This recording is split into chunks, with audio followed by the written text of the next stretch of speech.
2024 के चुनाव के लिए मोदी जी की राह कितनी मुश्किल हो रही है या कितनी आसान हो रही है, अब इसको लेकर के तमाम चैनलों पर लगातार सर्वे आ रहे हैं। इन सर्वे को आप दो तरीके से देख सकते हैं। पहला तो ये तरीका हो सकता है इन सर्वे को देखने का कि आप सीधे सीधे इन सर्वे को खारिज कर दें कि कुछ नहीं है, बस एक चैनलों के अंदर माहौल बनाने के लिए समय समय पर ये सर्वे आते रहते हैं और यही कहकर के हम इन सर्वे को खारिज करते हैं कि कुछ नहीं है, बस बैठ करके इधर उधर 4-5 सीटें इधर उधर कर दिया और आपने सर्वे तैयार कर दिया। दूसरा इन सर्वे को देखने का तरीका एक और हो सकता है। दूसरा इन सर्वे को देखने का एक तरीका यह हो सकता है कि गोदी मीडिया चैनल जहां पर जिसको जितनी सीट दे रहे हैं उसमें 5 और 10 का अंतर आप कर लीजिए। छोटा स्टेट है तो उसमें गोदी मीडिया चैनल जितना दे रहा है बीजेपी को उसमें से 5 घटा दीजिए। बड़ा स्टेट है तो उसमें से 10 घटा दीजिए। और जब आप ये कर देंगे तो फिर आपको कहीं ना कहीं तस्वीर जो है वो ठीक से देखने को मिलेगी। एबीपी न्यूज ने एक बड़ा जो है वो सर्वे को लेकर के प्रोग्राम किया है और उसमें अलग अलग राज्यों के सर्वे जो है वो दिखाए गए हैं कि कहां पर किस राज्य के अंदर कितनी सीटें हैं और उस राज्य में क्या कुछ अभी पोजीशन है और क्या कुछ 2024 के अंदर पोजीशन हो सकती है, क्या कुछ 2024 के अंदर स्थिति हो सकती है। इस सर्वे में भी, जिसको आप गोदी सर्वे कह सकते हैं, इस सर्वे में भी बीजेपी की हालत खस्ता है। खास करके 2 बड़े राज्यों में 40 सीटें बिहार में है और 48 सीटें महाराष्ट्र में है। और दोनों जगह पर, बिहार और महाराष्ट्र दोनों जगह पर इस सर्वे में बीजेपी के लिए शुभ संकेत नहीं है। और अगर यही आंकड़े देखिए, इस सर्वे में भी जो दिखाया गया है राजस्थान में, यूपी में, मध्य प्रदेश में तकरीबन वही कमोबेश स्थिति है जो पहले थी। लेकिन जो बड़ा टकराव हुआ है और बड़ा जो नुकसान हो रहा है वो बिहार में हो रहा है, बड़ा नुकसान महाराष्ट्र में हो रहा है। और ये बड़े राज्य हैं, बड़े राज्य हैं अपने आप में ही। दोनों राज्य 88 सीटों वाले राज्य हैं और इन दोनों राज्यों के साथ में पश्चिम बंगाल को और रख लीजिए। पश्चिम बंगाल को आप और रख लीजिए, 42 सीटें पश्चिम बंगाल की है। सीधे सीधे 130 सीट आ जाती है, 130 सीटें इन 3 राज्यों की। और इन 3 राज्यों को लेकर के क्या कुछ ओपिनियन पोल है मैं आपको दिखाता हूं। बिहार में सबसे पहले जो है वो बीजेपी का जो अभी वोट शेयर है, जो बीजेपी प्लस जिसमें एलजेपी है, बीजेपी के पास कहने के लिए अब कुछ ज्यादा बचा नहीं बिहार में, लेकिन चिराग पासवान की पार्टी, उसमें भी चाचा भतीजे के अपनी टूट फूट है, तो और बाकी बीजेपी खुद ही है। तो बीजेपी प्लस को यहां पर 39% वोट आ रहा है, यह सर्वे जो बता रहा है। दूसरा, बिहार में महागठबंधन को 43% वोट आ रहा है। ये देख लीजिए आप स्थिति। ऊपर जो है वो आप देखिए, एक ही स्लाइड में दोनों तस्वीर दिखाइए। ऊपर जो है वो 39% यहां पर बिहार में दिखाई दे रहा है, वो बीजेपी का वोट शेयर है। और बिहार महागठबंधन को 43% वोट शेयर दिख रहा है। 39 और 43, ये 43 अपने आप में बताने के लिए काफी है। देखिए 1% का भी अगर अंतर होता है, अगर सही से अगर देखा जाए, और मैं फिर कह रहा हूं आपको, बड़ा राज्य है तो उसमें से 10% जो है वो सीटों का मार्जिन आप लेकर के चलिए। सीटों के हिसाब से क्या कुछ स्थिति बताइए, आगे मैं आपको बताता हूं। लेकिन ये जो परसेंटेज है, इस परसेंटेज में भी बीजेपी बहुत पीछे है, बहुत पीछे है बीजेपी। और बीजेपी का ये पीछे होना ये अपने आप में बताने के लिए काफी है कि क्यों लालू प्रसाद यादव, जेडीयू के नीतीश कुमार और राहुल गांधी, इनकी जो तिगड़ी बनी है, और इस तिगड़ी ने पूरे देश में बीजेपी का जो है काम तमाम जो किया है, जिस तरह से पूरे देश के नेताओं को एक जगह पर, एक टेबल पर, एक मंच पर ला दिया है, इंडिया गठबंधन बन गया है। ये शुरुआत ही बिहार से हुई थी। और बिहार से जब ये शुरुआत हो रही है, बिहार में जो झटका लग रहा है, आंकड़े देखिए, आंकड़े देखिए। बिहार के अंदर बीजेपी को 16 से 18 सीटें हैं। कांग्रेस प्लस को, यानी जिसमें जेडीयू, आरजेडी और कांग्रेस, कांग्रेस प्लस को यहां पर 21 से 23 सीटें, अन्य को 0 से 2 सीटें।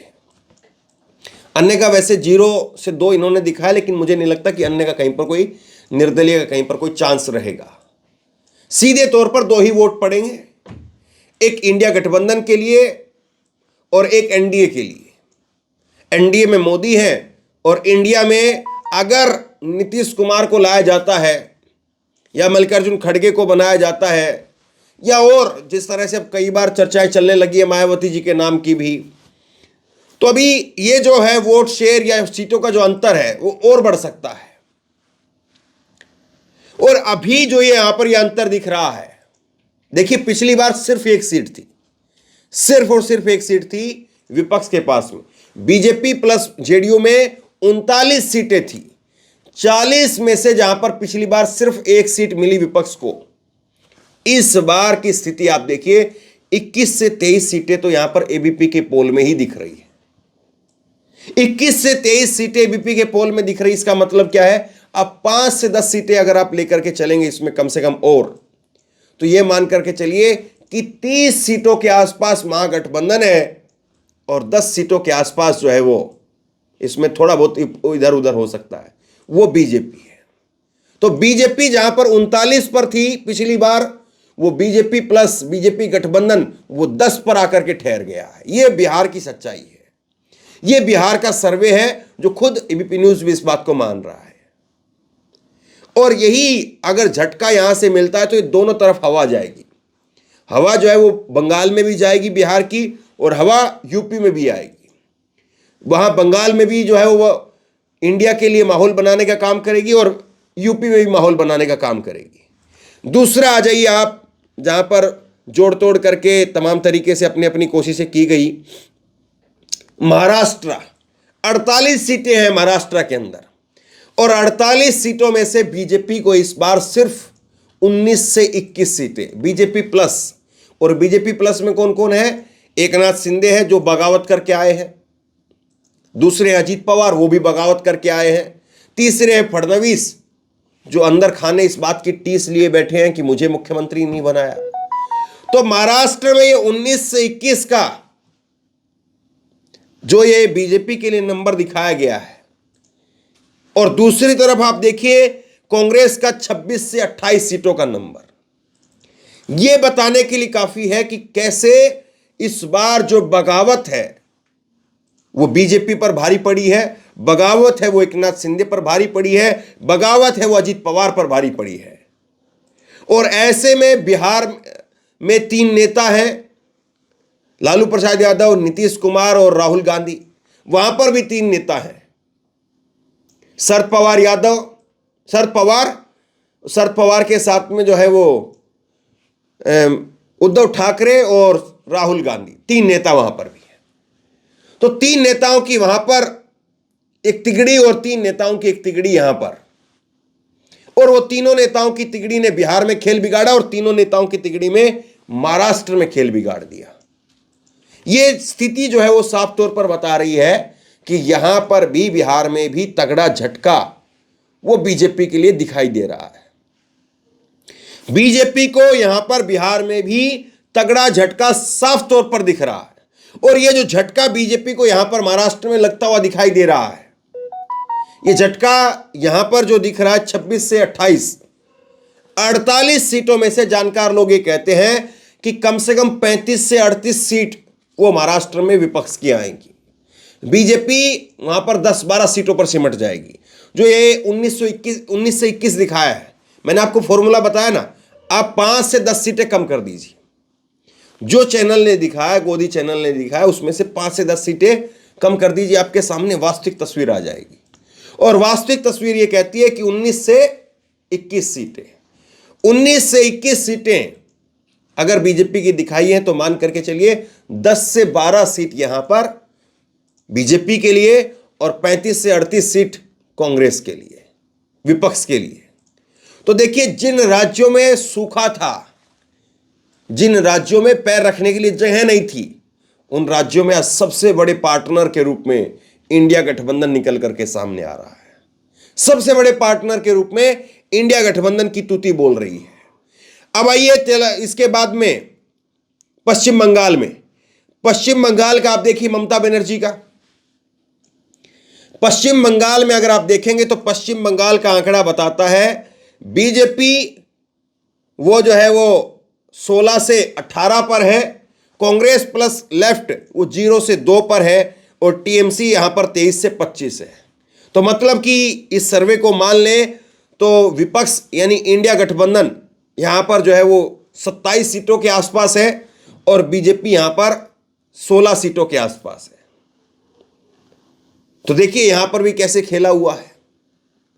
और ये जो इंपैक्ट पड़ेगा, ये जो 27 सीटें जो अलग अलग इन्होंने दिखाया कांग्रेस और टीएमसी को, कांग्रेस और टीएमसी का वोट जब एक साथ आकर के खड़ा होगा, जब एक साझा जो है वो कैंडिडेट बनेगा और न्यूनतम एजेंडे को लेकर के प्रोग्राम बनेगा, रैलियां होंगी, तो उसके बाद में जो इधर उधर वोट जाता है, जब 3 कैंडिडेट खड़े होते हैं, एक कांग्रेस का, एक बीजेपी का, एक टीएमसी का, तो वोट 3 जगह जाता है।